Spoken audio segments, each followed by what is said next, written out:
podcast. I'm Liz. We're here with Frosty and Twitch Juco. Hello and welcome, guys. How you doing tonight? Awesome, man. How you doing? I'm doing fine. Nice night outside again. Actually just got out of the pool. You can see my hair looks like crap. That's what we're sending to our live viewers. Yeah. Our beautiful Alright, hair showing. This is no Juco, longer how what you mascot doing? hair. I'm doing fine, man. Thank you for having me on. Thick Rick, Jimmy, and Byron. All right, so seeing all the Hendrick stuff, let's start. Let's go to the Coke 600. Not only is it big for Kyle Larson, a big proving statement, but Rick Hendrick, 269th win, awesome. Yeah, Big milestone for them. They passed Petty Enterprises. I think that was definitely sorry. Yeah, definitely the pure domination from like Kyle Larson and all the Hendrick guys that race. That was just insane. For sure. Obviously, the week before in Dover, they showed a lot of strong speed. Or, well, not the week before, but you know where I'm going with this. Charlotte, Kyle Busch was the only force to reckon with them, and he still ended up not getting the win. Those Hendrick cars have been dominant. We've seen it in the past couple of weeks. I think that they're an unbeatable source because Larson started the year with a couple of good finishes, a couple of tough breaks with one win at Vegas, and then once he started winning again, he went definitely crazy. Yeah, and then last week at Sonoma, he also I wouldn't say like he dominated, but he raced like really well. He was up front most of the race. I actually was getting pretty nervous when it was getting down into the late races. I was like, God, Truex is gonna get him. I just know it. Thank God he didn't. It seemed the fact that Kyle Larson had more of a balanced car. Truex may have had more of the longer speed, but Larson had the balanced car in this. And something I liked, that I was complaining last week about how Fox needs to change their broadcasting, but the one thing I liked from the Sonoma race when they went through the carousel, you could see with the drone footage, it looked like the cars were so loose coming out of the corner, but they weren't. It's just something about the way those cars were working. It was amazing.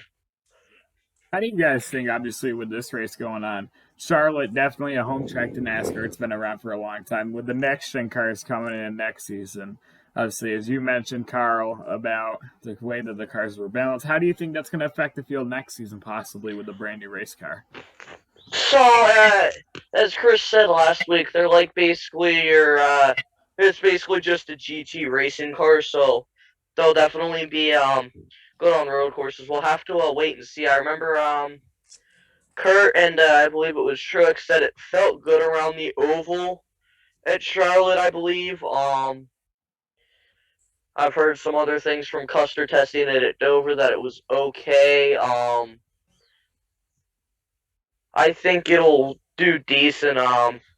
One thing I want to touch on that I know you brought up in our little pre-chat, the new package they're going to be running at the second Daytona race.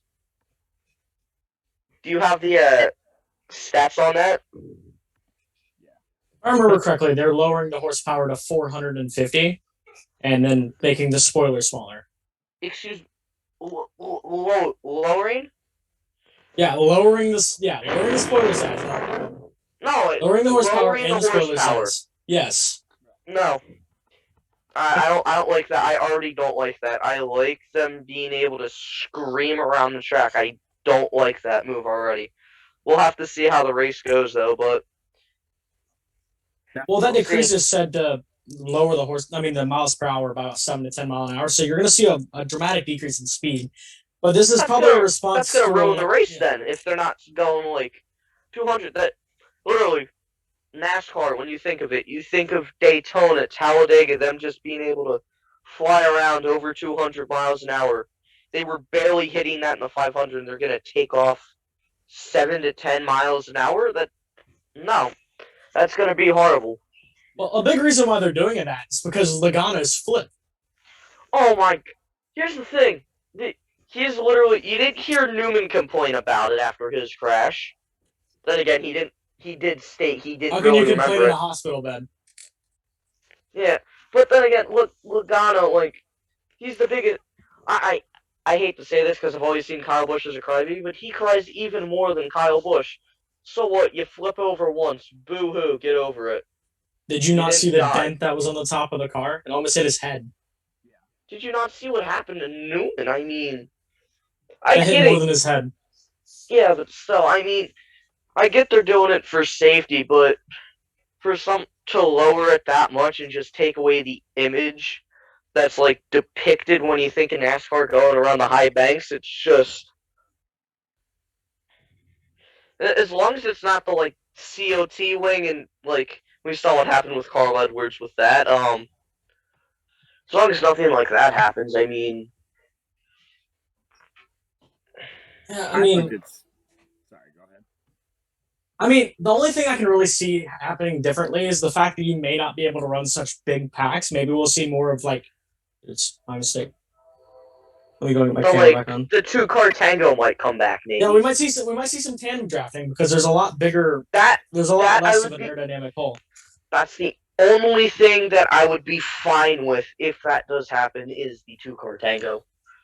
For sure, but definitely it's going to be a test, as they announced earlier today, I believe it was, at Daytona this summer. It's going to start with, they're going to test out the 7 to 10 mile per hour slower race cars in the super speedways this season, kind of test it out, test the waters, see what happens next season. As you guys mentioned, with the spoilers on the cars and all the speed, it is very much entertaining. We see wrecks like this happen a lot, and obviously NASCAR has been trying, because fun racing is definitely a good thing, but we've been working on the safety of these race cars since day one. So I think, especially with Dale Earnhardt's fatal crash and with Newman's crash, I think they've been trying to get the tapered spacers a little bit, slowing them down. And yeah, I think that's going to be definitely interesting to watch. I'm not saying it's going to be very exciting, but it will be interesting.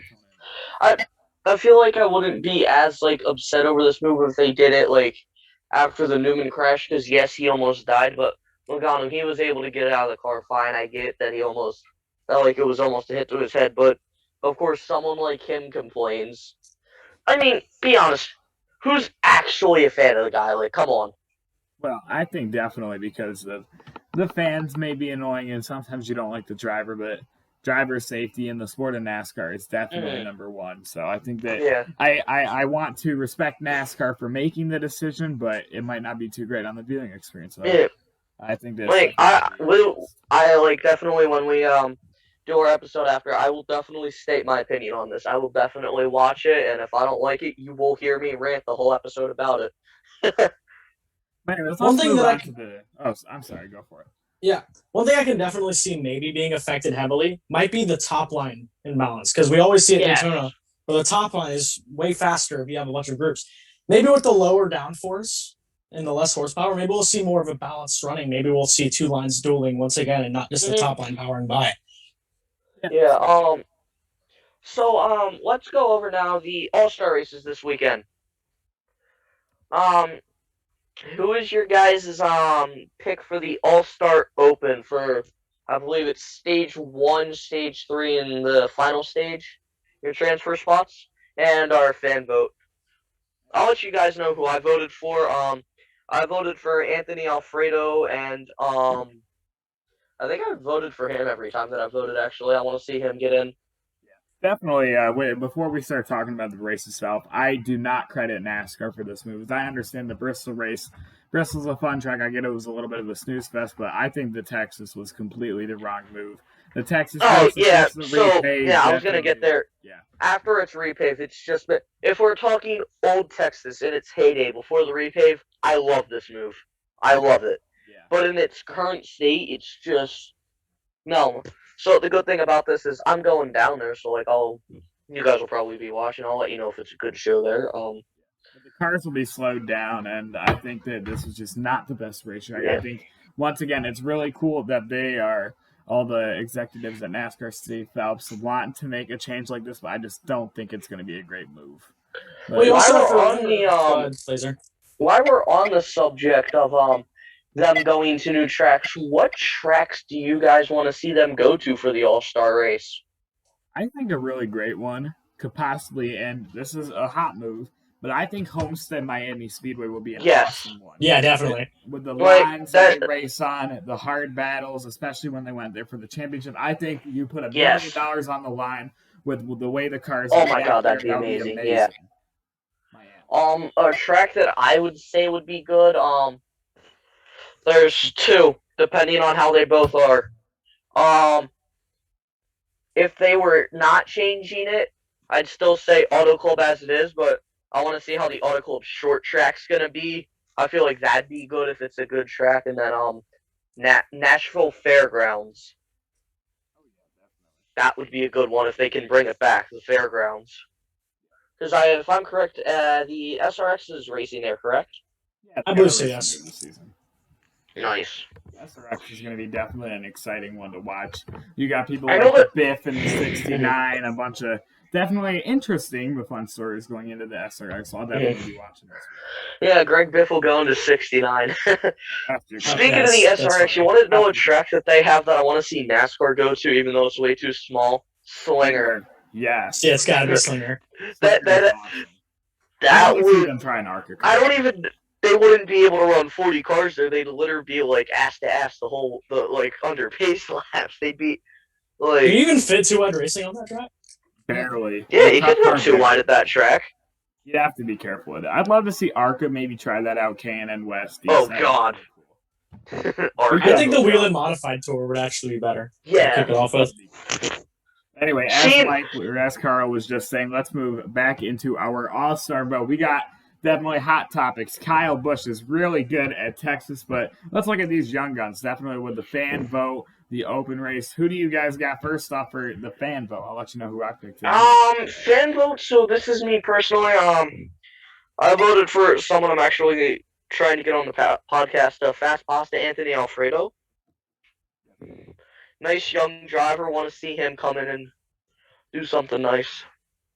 He knows how to not tear up his equipment, so I think that would be very interesting. Yeah, something that John Hunter Nemechek didn't know how to do. That's why he went back to the Truck Series where he belongs. He seems to be doing well there. My picks personally for the fan vote. You saw last year around Talladega. It has to be Bubba Wallace. The entire sport united around the guy. And then you have this year where he's very popular. He's in the sponsorship. He's probably going to win the fan vote. I mean, let's be realistic here. All right, listen. I know I shouldn't post my thing on this, but they only did that because they thought that somebody went in there behind and did it. They went back and looked and realized. I like that, NASCAR came together and did that. Yeah, it's an awesome message. But, when they realize that you're just like, oh, okay. I remember one of my friends said, oh, so they basically just did that for nothing. I was like, I don't like the guy. He's not my favorite driver. I'll say that. It's not because of the way it's just his driving. I don't like his drive. He's just not skilled enough to me. Bubba is definitely polarizing. I'll give you guys my pick. You're not gonna expect this at all. This is my Tyler guy. Reddick. Into the All-Star race. He was dominant. No, oh my God. He was good in 2018. He was pretty damn awesome in 2019. 2020 was not his year, but you want to know who I got? That Jones boy, the 43, gets voted in. I think that he is a polarizing person. He is a great person. A lot of people like him. He definitely helps with a lot of good causes. He's got a lot of good sponsors. I think that with the whole talking about RPM moving to Toyota, what if they just said old school, $1 million on the line? I think Jones, if he does not get in the open, I think that he is going to be your fan vote. So, speaking of you, Riley, bringing up Bubba being in, are we going to see that rivalry between Bubba and McDowell again?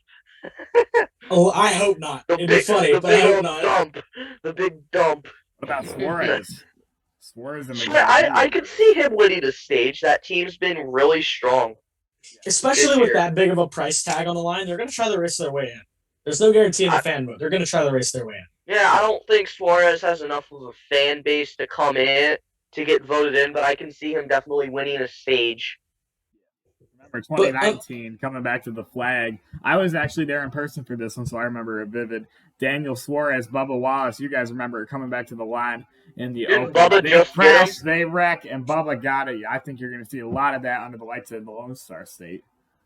Yeah, it's definitely going to provide some good racing. Yeah.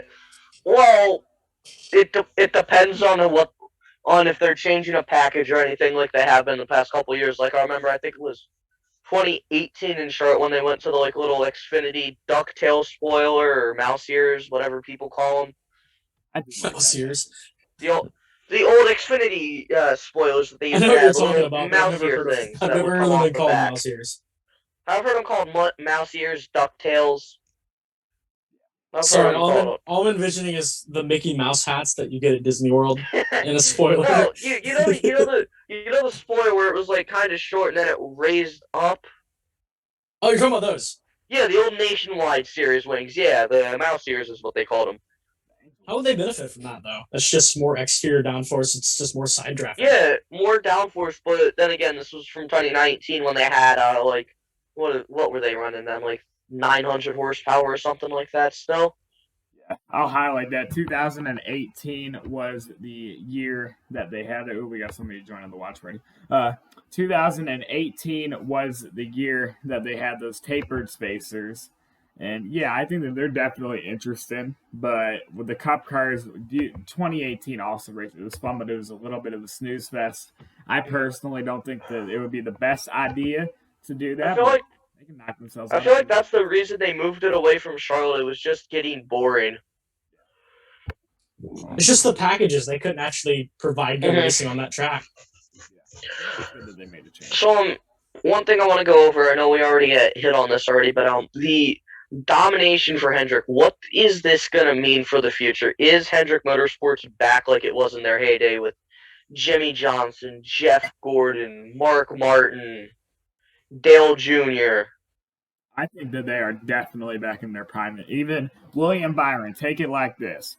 2018, he had a pretty not so great rookie season. 2019, he won a lot of poles, but couldn't get it done. 2020, we started to see a breakout. In 2021, 11 top 10 straight before the streak ended. I think Byron is consistent. Bowman has got 2 wins already. Larson is on fire, and the defending champion. He's got 2 in a row, going for 3, even though it's not a points-paying race, as we know.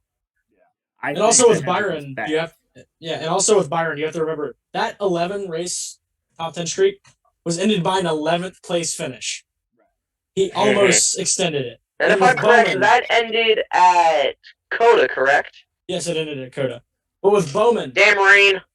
Yeah, with Bowman, he's been so inconsistent, but his highs are really high. Those wins at Richmond and Dover, they're just up there. Yeah, so there's been things that I've been seeing. I've been seeing a bunch of jokes the way Larson's been running, how they've just been saying, give him the championship. Now let's just get the next-gen car in here. All hail Larson. Yes, all hail Larson, my favorite. You know what, while we're speaking of him, let's go to it. Yes, sir. Camera pribs. Fix my camera. So, now going on our topic of who's going to actually win the All-Star race. You already know my man. He has won a lot of races at Texas. He snapped. Kyle Busch is overrated. He won a lot of races in 2018. He was good at Charlotte, Texas. He snapped his winless streak at Texas. You know my man, the candy man, Kyle Busch, wins at Texas. By the way, guys. The crybaby bitch, Kyle Busch, okay. Well, my pick's right behind me. The man who said the N-word that I'm sorry, I had to. Watch out for that guy on the strike. The man himself, as I'm calling him, Young Money, the Dominator, Kyle Larson. I think that with the equipment that he has now, he was definitely pushing all of the Ganassi equipment. I think now, with the Hendrick number 5, I think that he's going to go a lot of wild places. Anyways, guys, I want to wrap us up here because we are on a 10-minute timer on the Zoom call. Before we go, obviously, thank you, Riley Juco, for coming on with us. I want to go ahead and ask our guest viewers if they want to say anything to us before we sign off. I'm going to give you the option to chat if you want to say something. How about everybody in here gives us our pick to win the All-Star race? Yeah, let's do it. All right. Let's start off We'll with first bring Woozy. in. Let's first bring in Jack. So if you guys would like to give us your all-star pick, we made the option to unmute. So go ahead. It's the same as Laser here. Ferguson, the man. Yes, sir. All right, Woozy, you got your pick. It's your pick, man. Yeah, my pick for the All-Star race would be the car bush. The memory gym. Yes, sir. Am I gonna have to break Boom. this 2-man race? Juco. Wait, Juco, you're the come on. decider. Who you got? Juco. My pick is Alex Bowman. He ran third place in the freaking fall race last year. HMS, That man has ran fast there in the past. I think he puts together and gets himself $1 million check. All right, guys, we're going to sign off here as we are about to end our 10-minute timer. I want to say thank you, Juco, Laser, everybody, Woozy, Jack, for joining us tonight on our episode 2 of the FRL podcast. It will be up on YouTube shortly. I want to say thank you all so much for coming on with us, and we're going to sign out. Thank you all for coming out. Carl, Sam, Appreciate it, guys.